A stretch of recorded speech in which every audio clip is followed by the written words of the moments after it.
So hi hello నమస్తే welcome to my blog. This is నైతాం సంబిర్కొండ రామ్ రామ్. జై సేవ జై జోహార్. నా వెనుక ఉన్నది ఏందో తెలుసా? ఇంద్రవెల్లి గడ్డలో పురుడు పూసినటువంటి ఒక మహానీయుల మృత్యుంజయ తీర్థము. సో 1981 ఏప్రిల్ 20 ఆ టైంలో మన గిరిజన రైతు సంఘాలు ఏదైతే సమ్మె చేస్తున్నాయో మా భూములు మాకు కావాలి, మా భూములకి కావాల్సిన పట్టాలు ఇవ్వాలని. సో ఆ టైంలో బ్రిటిష్ వాళ్ళు జరిపిన కాల్పులలో మరణించిన గిరిజన రైతుల యొక్క స్మారక చిహ్నం ఇది వచ్చేసి. సో ఇది వచ్చేసి మీకు ఎక్కడో కాదండి, మన ఇంద్రవెల్లికి జస్ట్ మీరు మన నేషనల్ హైవే NH-44కి వెళ్ళే రూట్లో జస్ట్ ఇంద్రవెల్లికి దాటంగానే ఒక 200 మీటర్లో ఉంటుంది.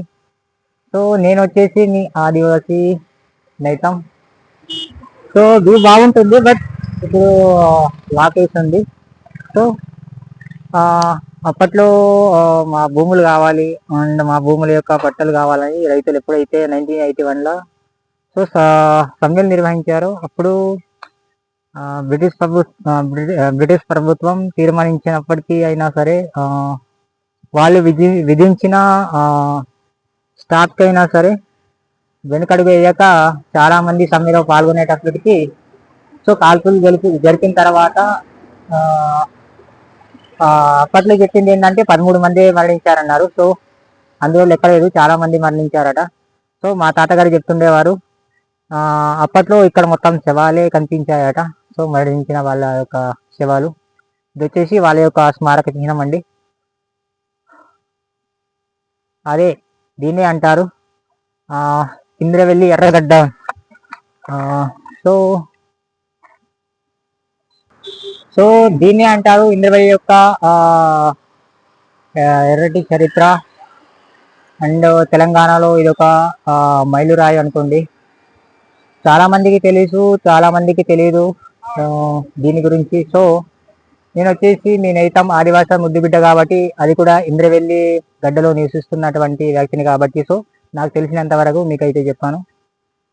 సో మరిన్ని నాకు తెలిసిన ప్రదేశాలు ఎప్పుడైనా సరే మీకు చూపించినప్పుడు మాత్రం ఖచ్చితంగా అందులో కొంత విషయమైన దాగుంటుంది.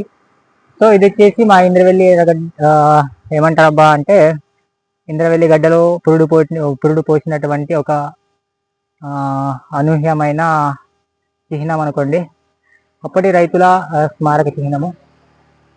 వ్యూ బాగుంటుంది, లోపల వ్యూ అక్కడి నుంచే మీకు చూపిస్తున్నాను చూడండి. ఇగోండి అక్కడ వచ్చేసి మా సాంప్రదాయమైన డోలు వాయిస్తుంది చూడండి. ఈ సైడ్ వచ్చేసి కాలుకోములు అంటారు మా భాషలో అయితే, తెలుగులో నాకు అంతగా తెలియదు అబ్బా. ఇది వచ్చేసి గ్రీనరీ. ఇప్పుడు ప్రభుత్వం ఏంటంటే, ఇప్పుడే ప్రభుత్వం అయితే కాదు, కేసీఆర్ ఉన్నప్పుడు బాగానే చేశారు. ఓకేనా? సో చూసారు కదా, నేను గేట్ నుంచే తీశాను, లోపలికి వెళ్ళలేదు. ఎందుకంటే నేను చూసి వేసుకున్నాను, పైగా నీసు తిన్నాను కాబట్టి సారీ, అక్కడ వెళ్ళలేదు. Okay, thank you, bye.